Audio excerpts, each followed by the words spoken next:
नमस्कार देवियों और सज्जनों, कैसे हैं आप सब। तो आज आप लोगों के सामने लीनियर अलजेब्रा का टॉपिक लेकर आए हैं जिसका नाम है वेक्टर सबस्पेस। हम लोग वेक्टर सबस्पेस के बारे में पढ़ेंगे और इस वीडियो में जो है उसका इंट्रोडक्शन आएगा और एग्जाम्पल आएगा। फिर उसके बाद जो इसकी जितनी भी थ्योरम्स होती हैं या फिर जितने भी अलग अलग डिफरेंट टाइप के एग्जाम्पल होते हैं उन सब की वीडियो अलग अलग आएगी।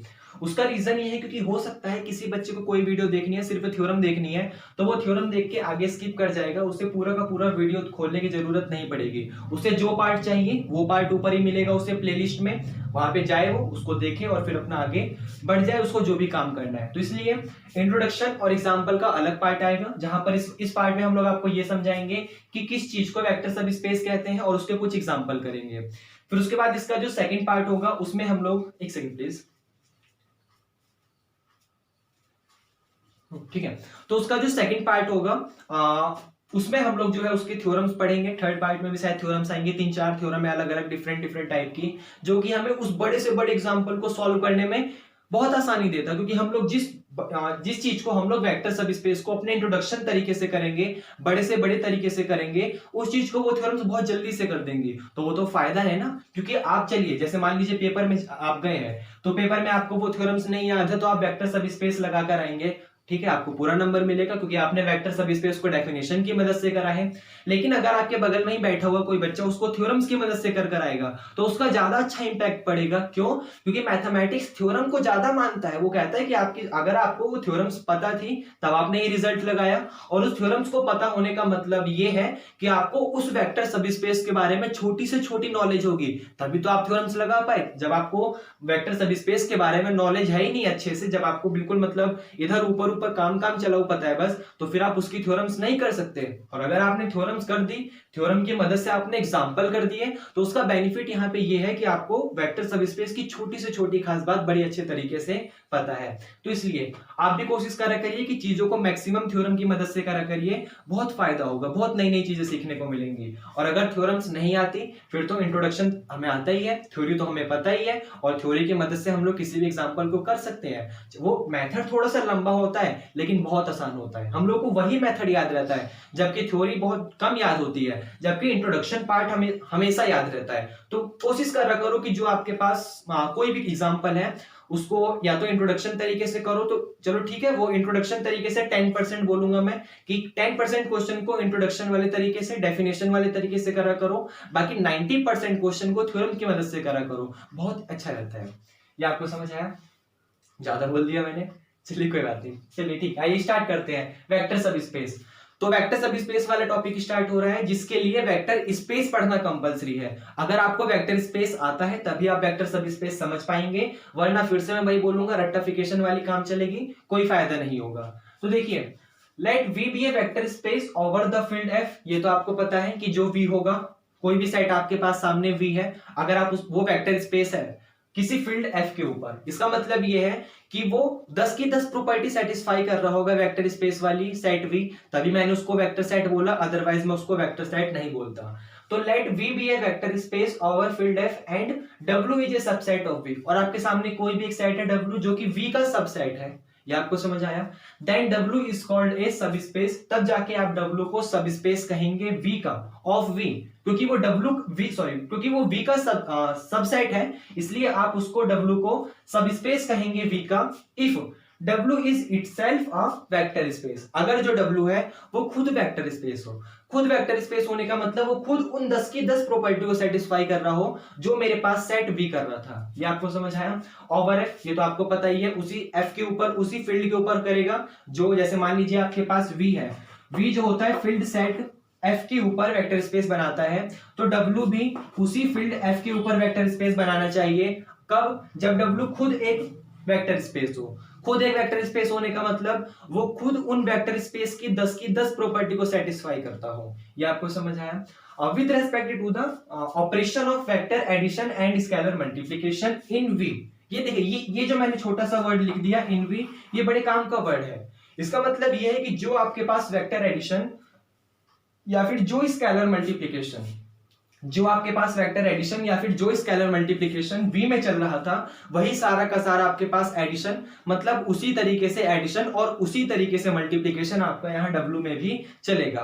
और अगर उसके बाद आपकी कंडीशन सेटिस्फाई हो गई, इसका मतलब उसके बाद अगर आपका w जो है उन 10 की 10 प्रॉपर्टी को सेटिस्फाई कर गया, मतलब वेक्टर स्पेस बनने की सारी प्रॉपर्टी सेटिस्फाई कर गया, तो मैं कह दूंगा कि वो वेक्टर सब स्पेस है, अदरवाइज वो वेक्टर सब स्पेस नहीं है। एक छोटी समरी देखते हैं। आपके सामने कोई एक सेट है V और वो जो है वेक्टर स्पेस है, ठीक है। आप याद रखिएगा जब भी मैं बोल रहा हूं कि V वेक्टर स्पेस है तो वहां पर फील्ड F अपने आप उसको ऐड कर लीजिएगा कि वो फील्ड F के ऊपर है। जब मैं बार बार फील्ड F बोलूंगा तो मेरे लिए थोड़ा सा कंफ्यूजन होगी बोलने में, मतलब लिपसिंग होगी, तो फिर कंफ्यूजन होगी, तो फिर मैं हो सकता है इधर उधर मैं फंस जाऊं। इसलिए आप याद रखिएगा कि जब भी मैं वेक्टर स्पेस बोलूं तो आप समझ जाइए कि मैं फील्ड F की बात कर रहा हूं, मतलब वो ओवर द फील्ड F की भी बात कर रहा हूं। तो आपने मान लिया कि V आपका एक वेक्टर स्पेस है, इसका मतलब वो 10 की 10 प्रॉपर्टी सेटिस्फाई कर रहा होगा जो वेक्टर स्पेस बनने के लिए कंपलसरी थी। ये आपको समझ आया। एंड W जो है वो सबसेट है V का, मतलब आपके सामने पहले कोई सेट था V, अब आपने क्या कर लिया, उसका एक सबसेट ले लिया W, तो आप उस W को वेक्टर सबस्पेस कहोगे अगर वो W खुद एक वेक्टर स्पेस हो। खुद वेक्टर स्पेस होने का मतलब वो W खुद उन 10 की 10 प्रॉपर्टी को सेटिस्फाई करता हो जिन्हें सेट V कर रहा था। अगर ऐसी कंडीशन हो गई कि W ने खुद उन 10 की 10 प्रॉपर्टी को सेटिस्फाई कर दिया जिन्हें सेट V कर रहा था, इसका मतलब मैं कह दूंगा कि वो वेक्टर सबस्पेस है, अदरवाइज वो वेक्टर सबस्पेस नहीं है। ये आपको समझ आया। अब वो 10 कौन कौन सी प्रॉपर्टी थी, 1 से लेकर 5 तक में प्रॉपर्टी में आपको ये दिखाना था कि जो वो अबेलियन ग्रुप है, यहाँ पर W के ऊपर काम चलेगा, आपको W को दिखाना है तो आप मतलब W को सबस्पेस दिखाना पड़ेगा, प्रूफ करना पड़ेगा।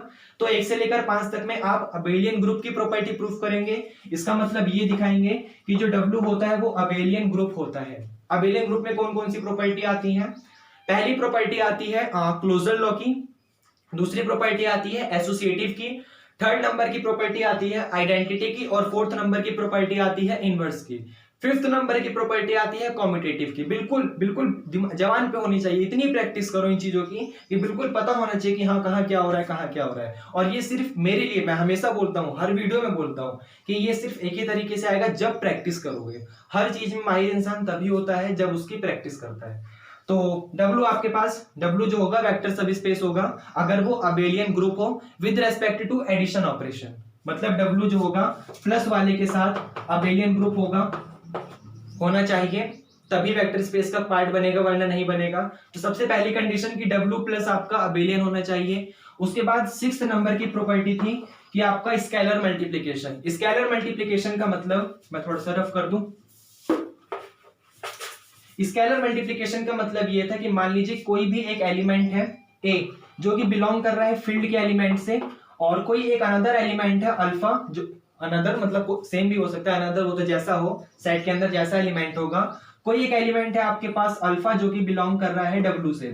तो अगर आपने इनका मल्टीप्लिकेशन करवाया, इसका मतलब A का अल्फा से मल्टीप्लिकेशन करवाया, क्लोजर लिया, मल्टीप्लिकेशन का मतलब है यहाँ क्लोजर की बात होगी, क्योंकि जब आप A इंटू अल्फा करवाएंगे तो क्लोजर की बात करेंगे।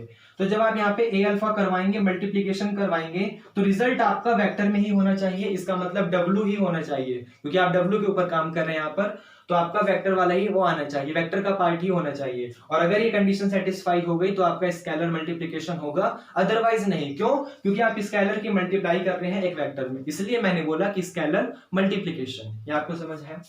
उसके बाद यहाँ पर 7th नंबर की प्रॉपर्टी ये है कि आपका जो स्केलर है वो डिस्ट्रीब्यूट होना चाहिए वेक्टर पे। इसका मतलब इस तरीके से कि आपके पास अगर कोई एक स्केलर क्वांटिटी है A, वो डिस्ट्रीब्यूट होना चाहिए वेक्टर पे, तो इसका मतलब A जो है वो अल्फा प्लस के F पे डिस्ट्रीब्यूट होना चाहिए। और अगर डिस्ट्रीब्यूट हो गई, मतलब इस तरीके से कंडीशन दे दिया डिस्ट्रीब्यूट होके कि A अल्फा के साथ डिस्ट्रीब्यूट हो गया, और यहाँ पर जो ये A था वो F के साथ भी डिस्ट्रीब्यूट हो गया, तो इसका मतलब कह देंगे कि हाँ आपका जो स्केलर क्वांटिटी था वो वेक्टर के ऊपर डिस्ट्रीब्यूट हो गया। इसका एक नाम भी होता है कि scalar distribution over vector condition, ऐसे बोलते हैं, स्केलर डिस्ट्रीब्यूशन ओवर वेक्टर। ये आपको समझ आया। फिर अगली प्रॉपर्टी है 8वीं कि इस बार वेक्टर डिस्ट्रीब्यूट हो। वेक्टर डिस्ट्रीब्यूट होने का मतलब जैसे मान लीजिए आपके पास a प्लस का b है, तो a प्लस का b डिस्ट्रीब्यूट होना चाहिए। किस चीज पे डिस्ट्रीब्यूट होना चाहिए? कोई भी, सॉरी मैंने उल्टा बोल दिया। आपके पास एक एलिमेंट अल्फा जो कि वेक्टर का एलिमेंट है, वो डिस्ट्रीब्यूट होना चाहिए स्केलर क्वांटिटी a पर भी, और वो डिस्ट्रीब्यूट होना चाहिए स्केलर क्वांटिटी b पर भी। अगर ये अल्फा a और b दोनों के दोनों पर डिस्ट्रीब्यूट हो रहा है, तो मैं यहां से एक बात साफ साफ कह सकता हूं, मतलब ये अल्फा ए भी हो रहा हो, सॉरी इस तरीके से, क्योंकि आप राइट से कर रहे हैं, राइट डिस्ट्रीब्यूशन हो रहा है, तो इस तरीके से होगा ए अल्फा, क्योंकि राइट से डिस्ट्रीब्यूट हुआ है, राइट और लेफ्ट का बहुत ज्यादा असर पड़ता है। तो ये ए अल्फा और यहाँ पर प्लस का बी अल्फा, अगर आपकी इस तरीके से डिस्ट्रीब्यूशन हो रही है, इसका मतलब वेक्टर जो था वो डिस्ट्रीब्यूट हो रहा है ओवर स्केलर, तो इसको कहते हैं कि इस वाली प्रॉपर्टी को वेक्टर डिस्ट्रीब्यूशन ओवर स्केलर। तो आप देख सकते हैं कि अगर वेक्टर जो होगा वो स्केलर के ऊपर डिस्ट्रीब्यूट हो जाएगा, तो आपकी वेक्टर स्पेस की अनदर प्रॉपर्टी भी सेटिस्फाई हो जाएगी। फिर नाइन्थ प्रॉपर्टी थी एसोसिएटिव वाली। एसोसिएटिव होने का मतलब इस तरीके से कि a b alpha is equal to बराबर होना चाहिए ये ए बी अल्फा, मतलब एक बार आप ए बी स्केलर क्वांटिटी पे एक साथ क्लोजर लगा के फिर जो आपको रिजल्ट मिलेगा उसका आप अल्फा, अल्फा का मतलब यहां पर क्या है? वेक्टर क्वांटिटी, तो स्केलर क्वांटिटी पे रिजल्ट लगा के जो आपको नया रिजल्ट मिलेगा उसको आप फिर वेक्टर के साथ ऑपरेट करेंगे। उसी तरीके से यहां पर एक स्केलर और एक वेक्टर को ऑपरेट करना है, फिर जो नया रिजल्ट मिलेगा फिर उसको स्केलर के साथ ऑपरेट करना है। मतलब इस तरीके से ए बी अल्फा, जहां पर ए बी जो है वो स्केलर क्वांटिटी है, क्योंकि वो स्केलर का आपके पास एलिमेंट है, और अल्फा वेक्टर का एलिमेंट है, तो ये ए बी अल्फा बराबर होना चाहिए ए इंटू बी अल्फा के। तो अगर ये प्रॉपर्टी सेटिस्फाई हो गई तो वेक्टर एडिशन की एक और प्रॉपर्टी सेटिस्फाई हो जाएगी, जिसका नाम है एसोसिएटिव। ये आपको समझ आया? लास्ट प्रॉपर्टी थी यूनिटी वाली। इसका मतलब वन के पास, सॉरी वन बोल रहा हूं, एफ के पास, जो एफ आपका फील्ड है उसके पास यूनिटी एलिमेंट जरूर होना चाहिए। फील्ड एफ के पास वन एलिमेंट जरूर होना चाहिए। वन का मतलब है यूनिटी, कुछ भी हो सकता है, वो कोई नंबर भी हो सकता है, कोई नाम भी हो सकता है, जिस तरीके से सेट होगा उस तरीके से यूनिट एलिमेंट होता है। तो वन फील्ड के पास, एफ के पास one element unit, one element जरूर होना चाहिए, ताकि आप उसकी वेक्टर में जब मल्टीप्लाई कर दें तो रिजल्ट आपको वही सेम टू सेम वेक्टर मिल जाए। ये आपको समझ आया? जब आपके पास फील्ड में वन एलिमेंट, जो यूनिट एलिमेंट है वो जरूर होना चाहिए, और वो किस तरीके से हो, ताकि आप वेक्टर की मल्टीप्लाई कर दें अगर वन में, तो रिजल्ट आपको वही सेम टू सेम वेक्टर मिल जाए। और अगर डब्ल्यू ने ये 10 की 10 प्रॉपर्टी सेटिस्फाई कर ली, अबेलियन स्केलर मल्टीप्लिकेशन छठी प्रॉपर्टी, उसके बाद दो डिस्ट्रीब्यूशन वाली है, एक एसोसिएटिव वाली है और एक यूनिटी वाली है। अगर ये 10 की 10 प्रॉपर्टी डब्ल्यू आपका सेटिस्फाई कर गया, तो मैं यहां पर कह दूंगा कि जो आपका W है वो वेक्टर सब स्पेस है, अदरवाइज वो वेक्टर सब स्पेस नहीं है। ये आपको समझ आया? कोई दिक्कत तो नहीं हुई? बहुत आसान था। अब आइए एग्जांपल कर लेते हैं, क्योंकि हमारा जो मेन मोटिव है वेक्टर सब स्पेस पढ़ने का वो थ्योरम की मदद से पढ़ने का है, लेकिन यहाँ पर हल्का सा बताना कंपलसरी था, जरूरी था, वरना फिर तो कोई फायदा नहीं होता, मजा नहीं आता बताने में, वरना फीलिंग नहीं आती वो पढ़ाने में, मुझे भी और आपको पढ़ने में भी, कि वेक्टर सब स्पेस अच्छे से बताया नहीं, फिर आगे चला गया। तो फाइनल एक लास्ट था मेरी, बस मुश्किल से 1 मिनट की, कि किसी भी चीज को वेक्टर सब स्पेस तब कहोगे अगर वो खुद एक वेक्टर स्पेस हो। बस इतनी सी समझी थी कि किसी भी चीज को वेक्टर सब स्पेस तब कहोगे अगर वो खुद एक वेक्टर स्पेस हो। खुद वेक्टर स्पेस होने का मतलब कि आपके पास वेक्टर स्पेस की जो 10 प्रॉपर्टी थी, अगर वो सेटिस्फाई कर जाएगा उन्हें, तो मैं कह दूंगा उस सेट को कि वो वेक्टर सब स्पेस है, अदरवाइज वेक्टर सब स्पेस नहीं है। ये समझ आया? और खास कंडीशन क्या थी कि जो W होगा वो सबसेट होना चाहिए V का, तभी वेक्टर सब स्पेस कहेंगे। ये आपको समझ आया? अगर आप बड़ा वाला सेट लेके चलेंगे तो वेक्टर स्पेस बन जाएगा, आपको उसके सबसेट को दिखाना पड़ेगा, उसके सबसेट को आपको दिखाना पड़ेगा कि हाँ उसका सबसेट जो है वो खुद वेक्टर स्पेस है। तो अगर किसी का सबसेट खुद एक वेक्टर स्पेस हो गया, इसका मतलब वो वेक्टर सब स्पेस है। ये आपको समझ आया? इसे रफ कर दें? चलिए ठीक है। अब आइए इसका एक छोटा मोटा एग्जांपल देख लेते हैं, और फिर अपना इस वाले टॉपिक को इंट्रोडक्शन और एग्जांपल वाला पार्ट खत्म करेंगे, और फिर हम लोग अपनी थ्योरम्स और फिर आगे एग्जांपल पे आ जाएंगे। एक छोटा सा एग्जांपल देख लेते हैं इसका। जैसे एग्जांपल में आप ले लीजिए एग्जांपल, एक तो एग्जांपल देता भी नहीं है, एक सेकंड रुकिए थोड़ा सा, एक सेकंड प्लीज।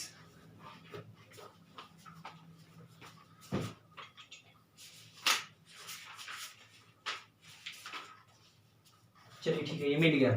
जैसे कह रहे हैं W is equal to A0, first W is equal to A0, मतलब आपके पास एक ऑर्डर्ड पेयर है A,0, 2 टपल है, 2 टपल समझते हैं जिसके अंदर 2 एलिमेंट हो, 3 टपल जिसके अंदर 3 एलिमेंट हो XYZ, 4 टपल जिसके अंदर 4 एलिमेंट हो XYZW।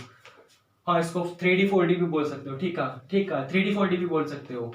तो W is equal to A0 such that A belong to R, such that A belong to R is a subspace of, is a subspace of V मान लीजिए, और V आपके पास set कुछ इस तरीके से है A, B such that AB belong to R, such that AB belong to R। देखिए आपको ये दिखाना है यहाँ पर कि जो ये सेट W दिया हुआ है और W के अंदर एलिमेंट किस तरीके से है A,0 टाइप के, तो ये A,0 टाइप का जो आपके पास सेट है ये सब स्पेस होगा V का, जहां पर V खुद कैसा सेट था AB टाइप का। और आप ध्यान दीजिए इसको हमने करा भी है जब हम वेक्टर सब स्पेस, सॉरी वेक्टर स्पेस वाला जो हमारा सबसे फर्स्ट टॉपिक चल रहा था लीनियर अलजेब्रा का, उसमें वेक्टर स्पेस वाले में हमने ऐसा क्वेश्चन करा भी है जहां पर हमने ये दिखाया है कि जो ये ऑर्डर्ड पेयर A,B होता है ये वेक्टर स्पेस होता है। तो अब हमें ये दिखाना है कि इसका एक सबसेट अगर हमने ले लिया A,0, इसका मतलब फर्स्ट प्लेस पे तो कोई भी रियल नंबर हो चलेगा, कोई भी रियल नंबर हो चलेगा, लेकिन सेकंड प्लेस पे हमेशा 0 ही मिलना चाहिए। तो इस खास तरीके का जो आपके पास ये सबसेट है आपको दिखाना है कि ये सब स्पेस होगा। अब ये सब स्पेस कब होगा, जब ये खुद, दोबारा रिपीट करो, ये सब स्पेस कब होगा, जब ये खुद उन सारी की सारी प्रॉपर्टी को सेटिस्फाई करता हो जो वेक्टर स्पेस वाली प्रॉपर्टी थी। तो यहां पर जैसे फर्स्ट प्रॉपर्टी वेक्टर स्पेस वाली थी कि आपको दिखाना पड़ेगा क्लोजर, क्योंकि अबेलियन के अंदर पहली प्रॉपर्टी आती है क्लोजर वाली। तो क्लोजर लॉ देखिए, क्लोजर लॉ के लिए मान लीजिए इस सेट के अंदर कोई 2 एलिमेंट बिलोंग कर रहे हैं, जिसमें से पहला एलिमेंट आपके पास A,0 टाइप का है और दूसरा एलिमेंट आपके पास B,0 टाइप का है। 2 अलग अलग एलिमेंट है, पहले एलिमेंट आपके पास A,0 टाइप का, अनदर एलिमेंट आपके पास B,0 टाइप का। तो हमें दिखाना है ये कि अब क्लोजर लॉ जो है वो एडिशन वाले ऑपरेशन के ऊपर काम कर रहा है, क्योंकि वो एडिशन वाले ऑपरेशन के ऊपर काम करता है। तो हमें ये दिखाना है कि इन दोनों का जो एडिशन होगा वो भी इसी सेट के अंदर आना चाहिए। तो आप देखिए जब आप A,0 का एडिशन करेंगे B,0 के साथ तो आपको नया रिजल्ट मिलेगा A प्लस का B,0। क्यों? क्योंकि फर्स्ट एलिमेंट फर्स्ट में ऐड होता है ऑर्डर्ड पेयर का और सेकंड एलिमेंट सेकंड में होता है, इसको हम लोग पढ़ भी चुके हैं। तो A,0 प्लस का B,0 करेंगे तो रिजल्ट आपको A प्लस B,0 मिलेगा। ये आपको समझ है? और आप ध्यान से देखिए ये A प्लस का B जो है ये कोई भी रियल नंबर हो सकता है, उसने वही कहा था फर्स्ट एलिमेंट कोई भी रियल नंबर हो चलेगा लेकिन सेकंड एलिमेंट 0 ही होना चाहिए। तो यहां पर ये A प्लस का B कोई भी रियल नंबर है चलेगा लेकिन सेकंड एलिमेंट ये 0, सेकंड एलिमेंट आपका 0 ही होना चाहिए। इसका मतलब ये बिलोंग कर रहा है W में। तो आप कह सकते हो कि क्लोजर प्रॉपर्टी तो मेरी सेटिस्फाई हो गई। क्लोजर का मतलब यही होता है कि अगर आपने मान लीजिए कोई भी 2 एलिमेंट उठाए किसी सेट के अंदर तो उसको ऑपरेट करने के बाद जो आपको नया रिजल्ट मिलेगा वो उसी सेट के अंदर आना चाहिए। अगर ऐसी कंडीशन सेटिस्फाई हो गई तो आप कहेंगे कि क्लोजर लॉ है, अदरवाइज क्लोजर लॉ नहीं है। यहीं पे मान लीजिए दूसरा भी हमारे पास स्पेस है तो हम कर लेते हैं। इसी की दूसरी प्रॉपर्टी है एसोसिएटिव वाली, एसोसिएटिव लॉ। वो लॉ ये कहता है कि मान लीजिए आपके पास यहाँ पर इस बार कोई 3 एलिमेंट है, क्योंकि एसोसिएटिव लॉ 3 एलिमेंट के ऊपर काम करता है। जैसे एसोसिएटिव लॉ में मान लीजिए आपके पास कोई 3 एलिमेंट है A,0, उसके बाद B,0 और C,0। मान लीजिए कोई 3 एलिमेंट है A0, B0 और C0।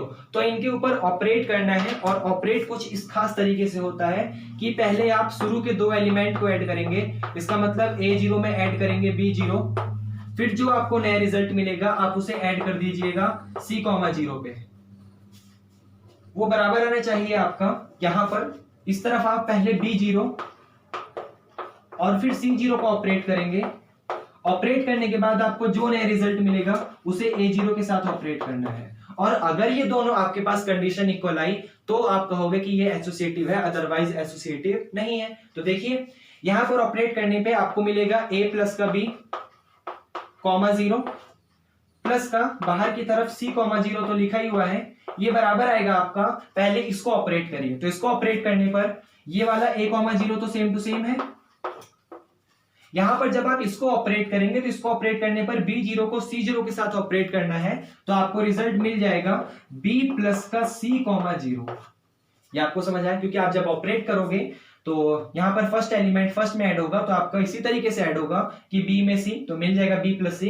सेकेंड एलिमेंट 0 तो 0 ही है, तो आपका 0 ही आ जाएगा। ये समझ आया। अब आप इसको ऐड करेंगे तो ये रिजल्ट देगा A प्लस B और प्लस C, तो आपका आंसर आ गया यहाँ पर A plus B plus C। Second element तो 0 0 0 ही होगा।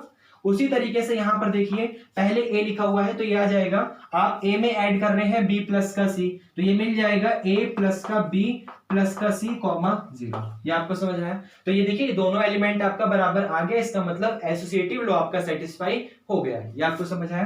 तो सेकंड कंडीशन हमारी सेटिस्फाई हो गई। और एक चीज छोटी सी, मैक्सिमम 99% सेट आपके क्लोजर और एसोसिएटिव तो होते ही हैं। चलिए आगे बढ़ते हैं, थर्ड प्रॉपर्टी पे आते हैं। थर्ड प्रॉपर्टी कौन सी थी? आइडेंटिटी वाली, आइडेंटिटी। तो आइए आइडेंटिटी के ऊपर काम करते हैं। Third, identity. आइडेंटिटी का मतलब ये था कि आपके पास अगर कोई एक एलिमेंट A,0 है, तो उसमें आप ऐसा क्या ऐड कर दें ताकि आपको नया रिजल्ट वही सेम टू सेम एलिमेंट मिल जाए। इसका मतलब A,0 पे आप ऐसा x,0 क्या ऐड कर दो। अच्छा देखिए, मैंने इसको x,0 क्यों माना? क्योंकि मेरे पास सेट जो होना चाहिए, जो एलिमेंट हो वो इसी बिहेवियर का हो, जहां पर पहला एलिमेंट कोई भी रियल नंबर हो चलेगा, लेकिन सेकंड एलिमेंट 0 ही होना चाहिए। अब पहला एलिमेंट क्या रियल नंबर है मुझे नहीं पता, वही निकालना है, तो उसको मैंने x मान लिया। सेकंड एलिमेंट मेरे पास 0 है, तो इसका मतलब A प्लस 0 में मैं क्या ऐड करूं ताकि मेरे को यही सेम टू सेम A,0 ही मिल जाए। ये समझ आया। अब आप A,0 में जब x प्लस x,0 ऐड करोगे तो आपको रिजल्ट मिलेगा A प्लस का x,0। ये आपको समझ आया। ये बराबर होगा आपका A,0 के। ये भी आपके बात आपको क्लियर है, कोई दिक्कत तो नहीं है। अब देखिए यहाँ पर ये ऑर्डर्ड पेयर आपके सामने इक्वल है, तो कोई भी दो ऑर्डर्ड पेयर इक्वल तभी होते हैं जब उसका फर्स्ट एलिमेंट फर्स्ट के इक्वल होता है और सेकंड एलिमेंट सेकंड के इक्वल होता है। तो यहां से आप देख सकते हैं कि फर्स्ट एलिमेंट कंपेयर करने पर a प्लस का x बराबर लिखा हुआ है a के, तो a plus x is equal to a आ जाएगा। This implies that x is equal to आपका 0 आ जाएगा। और सेकंड एलिमेंट 0 0 है, तो उसको कंपेयर नहीं कर सकते, मतलब वो तो इक्वल है अभी भी, तो उसको क्या कंपेयर करोगे, आप समझ रहे हो। तो फर्स्ट एलिमेंट कंपेयर करना था, तो आपके पास x इज इक्वल टू 0 आ गया। अब ये x की वैल्यू उठाकर आप यहां पुट कर दोगे तो आपके पास आइडेंटिटी एलिमेंट आ जाएगा 0, 0। ये आपको समझ आया। तो इस तरीके से आइडेंटिटी एलिमेंट भी इसका एग्जिस्ट करता है 0, 0, जहां पर फर्स्ट आपको सिर्फ इतना चाहिए कि फर्स्ट एलिमेंट कोई भी रियल नंबर हो। 0 एक रियल नंबर है चलेगा, लेकिन सेकंड 0 ही होना चाहिए, और सेकंड आपका 0 ही आ रहा है। ये आपको समझ आया। उसके बाद फोर्थ प्रॉपर्टी है इनवर्स वाली। तो आइए इनवर्स के ऊपर काम करते हैं। इनवर्स बहुत आसान है, बहुत आसान टॉपिक है वेक्टर स्पेस, बल्कि ये तो ऐसे ही है। आपका असली लीनियर अलजेब्रा तो अभी कुछ दिन बाद शुरू होगा, जब हम लोग लीनियर ट्रांसफॉर्मेशन पढ़ेंगे, तब ऐसे पर वो कहते हैं उसे, वो उड़ते हैं ऐसे पर खच्चे बोलते हैं शायद उसे, लेकिन वो भी बहुत आसान है, बहुत आसान है, बहुत, मैं बोल रहा हूँ विश्वास करिए बहुत आसान मिलेगा। चलिए फोर्थ है आपके पास इनवर्स लॉ। देखिए इनवर्स लॉ का मतलब ये कहता है कि मान लीजिए आपके पास कोई एक एलिमेंट है, तो उस एलिमेंट में आप क्या ऐड कर दो ताकि नया रिजल्ट आपको आइडेंटिटी एलिमेंट मिल जाए। तो यहां पर आपके पास एक एलिमेंट A,0 है, तो A,0 में आप ऐसा Z,0 क्या ऐड कर दो। मेरे को नहीं पता था इसलिए मैंने Z,0 माना, ताकि आपको आइडेंटिटी एलिमेंट 0, 0 दे दे, क्योंकि इस सेट का आइडेंटिटी एलिमेंट 0, 0 है, इसलिए आप A,0 में ऐसा Z,0 क्या ऐड कर दो ताकि नया रिजल्ट आपको 0, 0 ही दे। ये आपको समझ आया। अब इसको ऐड करोगे तो क्या मिलेगा, ये मिल जाएगा A प्लस का Z,0, ये बराबर आएगा आपका 0, 0 के। ये समझ आया। फर्स्ट एलिमेंट फर्स्ट के इक्वल होगा, सेकंड एलिमेंट 0 बराबर 0, कंडीशन सेटिस्फाई है, तो फर्स्ट एलिमेंट इक्वल पुट करो, तो a प्लस का z is equal to 0, this implies that z is equal to minus का a। ये आपको समझ आया। और जब z की वैल्यू आप यहां पुट कर दोगे तो आपके पास इनवर्स एलिमेंट आ जाएगा माइनस का a, 0। इसका मतलब इसका इनवर्स एलिमेंट एग्जिस्ट करता है और वो इसी बिहेवियर का है। फर्स्ट एलिमेंट कोई भी रियल नंबर, सेकंड एलिमेंट 0, तो आप कह दोगे कि इनवर्स लॉ, ये मतलब ये इनवर्स लॉ सेटिस्फाई कर रहा है। उसके बाद फिफ्थ नंबर था अबेलियन, अबेलियन मतलब कॉम्पिटेटिव, कॉम्पिटेटिव होना चाहिए। तो कॉम्पिटेटिव के लिए देखिए 5th नंबर कॉम्पिटेटिव। अच्छा, उम्मीद है जो पढ़ाते होंगे समझ आता होगा आप लोगों को।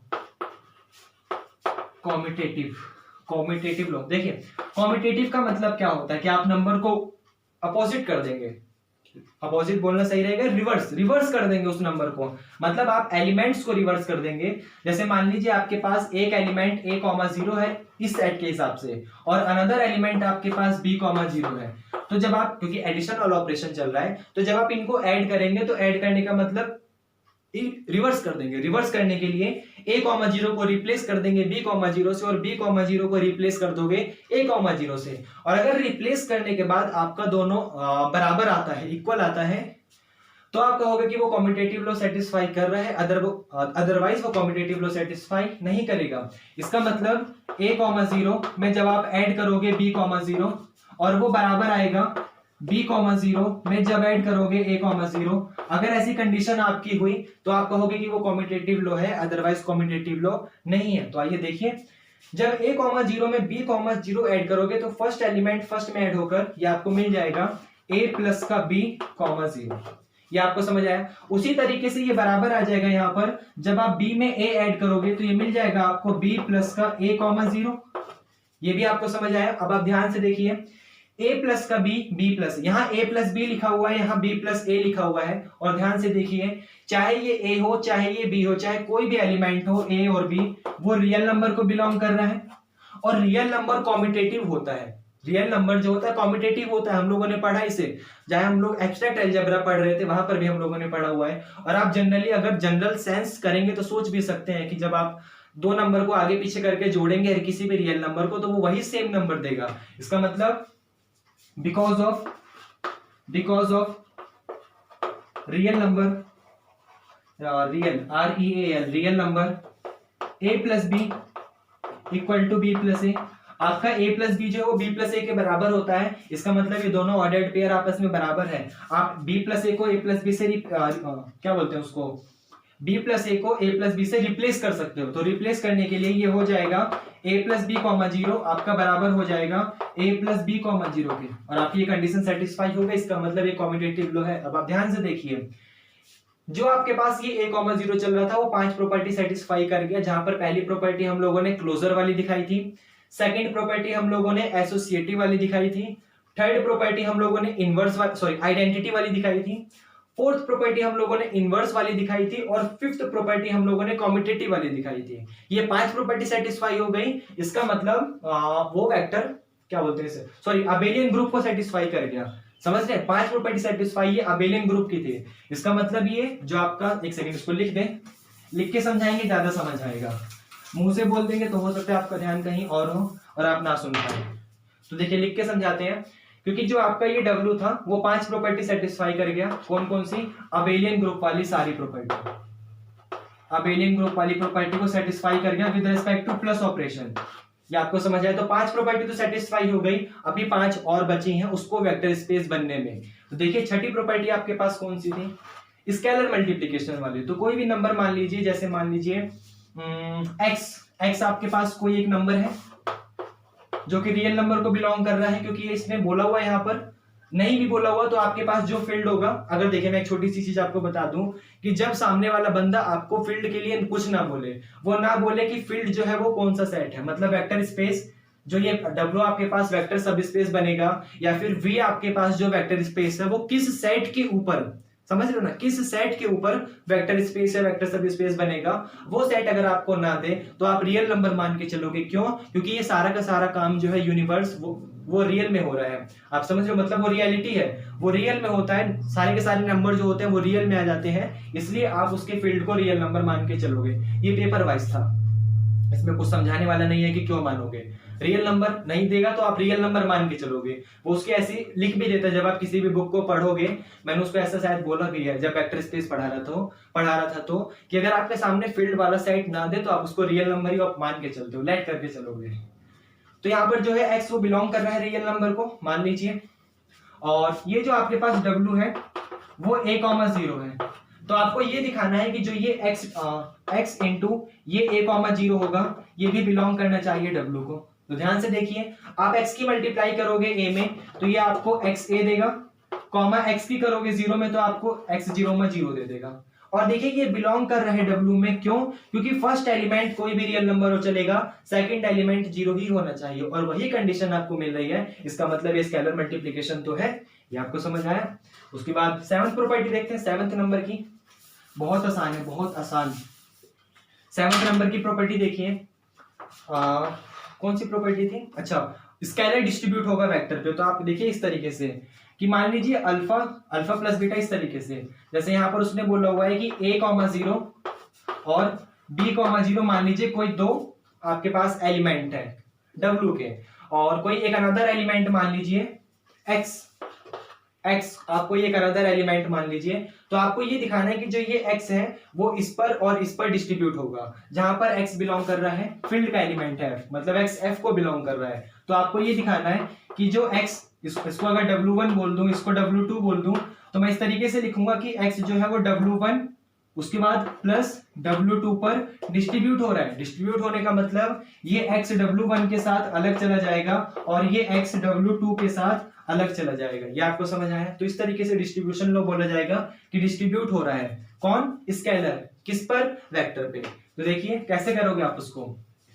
ये आपके पास x है, ये आपको समझ आया? x जो है वो डिस्ट्रीब्यूट हो रहा है a comma 0 plus b comma 0। तो आप लिख लीजिए w1 का मतलब a कॉमा 0 लिख लीजिए, प्लस w2 का मतलब b कॉमा 0 लिख लीजिए। ये बराबर आना चाहिए आपका, आप इसको ऐड करिए, ये आपको मिल जाएगा। यहाँ पर बाहर वाला x तो अभी सेम टू सेम है ही है, अंदर की तरफ ऐड करोगे आपको मिल जाएगा a प्लस का b कॉमा 0। ये आपको समझ आया?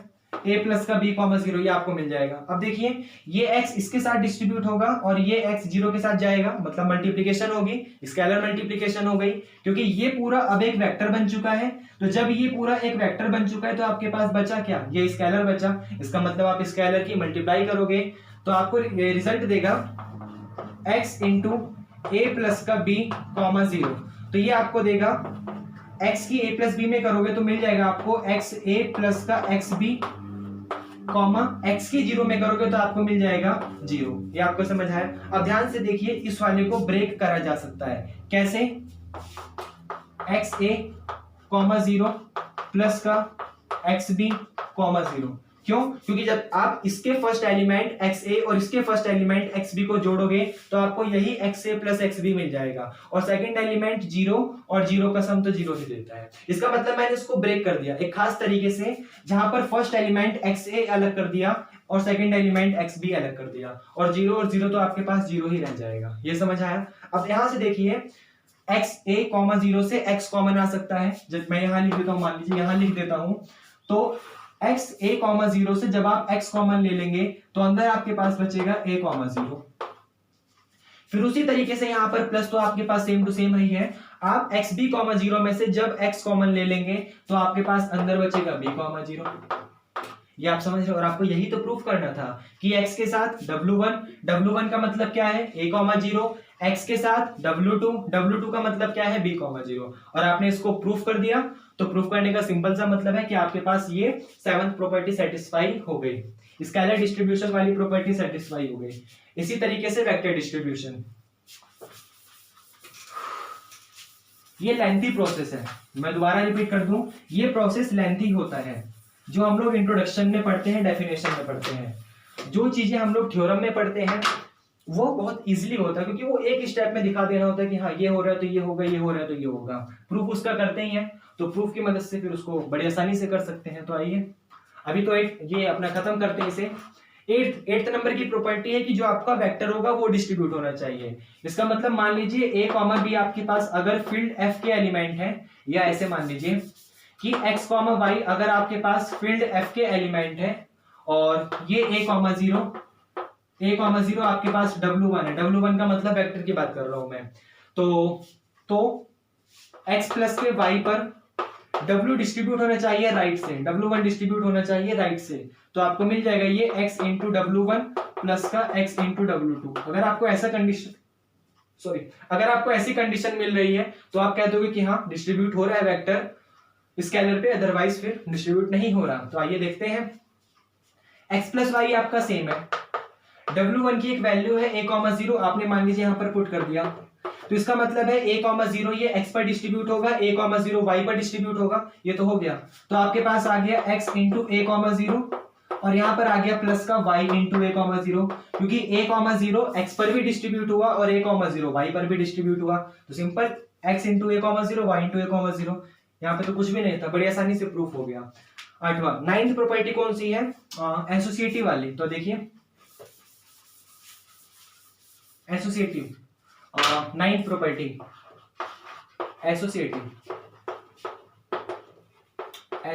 देखिए एसोसिएटिव का, हाँ यहाँ पर ऐसे एसोसिएटिव चलेगा कि अगर इस तरीके से मान लीजिए जैसे x, y दो एलिमेंट फील्ड के होने चाहिए, एक एलिमेंट वेक्टर होना चाहिए, तो हम यहाँ पे x, y को फील्ड मान रहे हैं, तो अगर x, y बिलोंग करेगा f को एंड a,0 आपका W1 का एलिमेंट है, मतलब वेक्टर का एलिमेंट है, तो आप इस तरीके से लिखेंगे उसको कि x, y के साथ अगर W1 ले लेंगे वो बराबर आना चाहिए, पहले y के साथ W1 ले फिर बाहर x ले, तो इस तरीके से।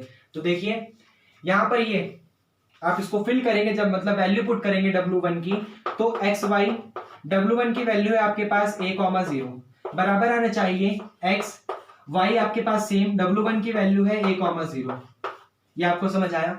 तो इसका मतलब x, y a पर जाएगा, x, y 0 पर जाएगा, तो रिजल्ट आपको मिल जाएगा यहाँ पर x, y a, x, y की 0 में करोगे तो 0 मिलेगा, ये बात तो सिंपल है, तो आपका ये 0 आ गया। और ये इसी तरीके से बराबर आएगा, यहाँ पर x तो सेम टू सेम है ही है, जब y डिस्ट्रीब्यूट करोगे a,0 पर तो आपको मिल जाएगा a y, या फिर y a लिख सकते हो, जब y डिस्ट्रीब्यूट हो रहा है a पर तो y a लिख सकते हो, और y 0 पर डिस्ट्रीब्यूट होगा तो 0 लिख सकते हो, ये समझ आया?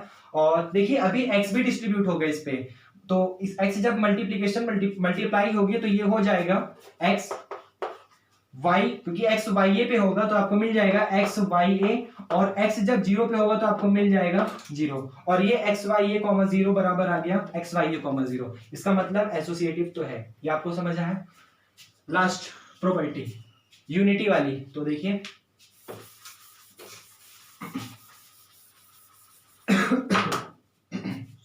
देखिए 10th प्रॉपर्टी आपके पास यूनिटी वाली। यूनिटी का मतलब आपके पास फील्ड में एलिमेंट 1 बिलोंग करना चाहिए, फील्ड में एलिमेंट 1 बिलोंग करना चाहिए, ताकि आप 1 की मल्टीप्लाई कर दे वेक्टर में तो आपको वही सेम टू सेम दे दे। यहां पर मैं दोबारा रिपीट कर दूं, देखो दोबारा एक चीज रिपीट करता हूं कि ये 1 आपके पास 1 2 3 वाला नंबर 1 भी हो सकता है और वो नंबर नहीं भी हो सकता। 1 आपके पास 5 के बराबर भी, मतलब ये 1 सिंबल है, ये 1 सिंबल 1 भी हो सकता है, ये 1 सिंबल 2 भी हो सकता है, ये 1 सिंबल माइनस का 50 भी हो सकता है। सेट दे रहा है वो सामने वाला, ऑपरेशन दे रहा है सामने वाला, जिस तरीके से सामने वाले का सेट और ऑपरेशन है, कंपोजिशन है, हम लोग उसी तरीके से काम करेंगे। ये आपको समझ आया? हो सकता है अभी आप बिल्कुल ग्रेजुएशन में है, मतलब अंडर ग्रेजुएशन है, तो आप लोगों को इजीली क्वेश्चन देगा जहां पर वो 1 की ही बात करेगा। विश्वास करिए आगे चल के जब आप थोड़ा और आगे चलेंगे, पता नहीं सामने वाला बंदा किस दिमाग में बैठा हो, वो कैसा सेट का ऑपरेशन, मतलब सेट के ऑपरेशन में पता नहीं कैसा चेंज कर दे ताकि उसका जो एलिमेंट है वो 1 वो माइनस का 50 बन जाए। ये आप समझ रहे हो? सामने वाले पे डिपेंड करता है। अभी आप अंडर ग्रेजुएशन में हो, बेसिक पे हो, तो आपको 1 2 3 इसी पे देगा, लेकिन आगे चल के आपको अलग अलग भी मिलेंगे, तो पता होना चाहिए उसके लिए। तो यहाँ पर तो सिंपल सी बात है कि आपके पास अगर ये सॉरी W है, ये W है, कि अगर आप W a,0 में जब आप 1 की मल्टीप्लाई करोगे, क्योंकि 1 आपके पास 1 2 3 वाला नंबर 1, ये ऑर्डिनरी 1 की मल्टीप्लाई करोगे तभी आपको 1 a देगा और ये 1 0 दे देगा। तो यहाँ पे 1 तो आपका एग्जिस्ट करता है यूनिटी, तो ये 1 तो वही है, लेकिन आगे चल के अलग अलग मिल सकता है, कोई दिक्कत नहीं होनी चाहिए। और सबसे खास बात आपकी वेक्टर स्पेस की 10 प्रॉपर्टी सेटिस्फाई हो गई, जो कि W ने सेटिस्फाई कर दी। W क्या था? a,0, किसका सबसेट था? a, b का। तो इस a,0 ने खुद वेक्टर स्पेस की 10 प्रॉपर्टी सेटिस्फाई कर दी। इसका मतलब मैं यहां पर साफ साफ एक बात कह सकता हूं कि जो W है इज ए सब स्पेस, वो एक सब स्पेस है। किस चीज का? Of B. v का। ये आपको समझ आया। तो किसी भी चीज को सब स्पेस दिखाने के लिए आपको सिर्फ इतना सा दिखाना पड़ेगा कि हाँ वो भी खुद एक वेक्टर स्पेस है। वेक्टर स्पेस होने का मतलब वो खुद उन 10 की 10 प्रॉपर्टी को सेटिस्फाई करता है जो वेक्टर स्पेस सेटिस्फाई करता था, जो वेक्टर स्पेस की कंडीशन है। ये आपको समझ आया। और अगर ऐसी कंडीशन सेटिस्फाई होती है तो आप उसको भी वेक्टर सब स्पेस कहोगे, अदरवाइज वेक्टर सब स्पेस नहीं कहोगे। ये समझ आया। और ये आपके पास इंट्रोडक्शन और एग्जाम्पल था जो कि फिनिश हो चुका है, खत्म हो चुका है। आप इस मेथड को पेपर में करेंगे, सामने वाला एक नंबर भी नहीं काटेगा, पूरे बटे बटे नंबर देगा। लेकिन ये मेथड होता है लंबा, क्योंकि काफी देखिए मैंने जब इसको करा तो आप देख सकते हैं 10 से 15 मिनट का समय हमारा चला गया। मैं समझा रहा था, आप खुद भी करेंगे फिर भी कम से कम 5 मिनट तो मिनिमम आपका जाएगा ये। तो वो उन मिनट को बचाने के लिए, मतलब उस समय को और बचाने के लिए हम लोग थ्योरम्स पढ़ेंगे। अभी जो आगे वीडियो आएंगी, जिस इसके बाद प्लेलिस्ट में आपको मिल जाएगी, तो उन थ्योरम्स हम जो पढ़ेंगे उसकी मदद से इस बड़े से बड़े क्वेश्चन, जैसे 5 मिनट का क्वेश्चन था, हम उसको 5 सेकंड में कर देंगे। ये आप समझ रहे हो। तो मिलते हैं अगली वीडियो में, तब तक पढ़िए। Thank you, bye.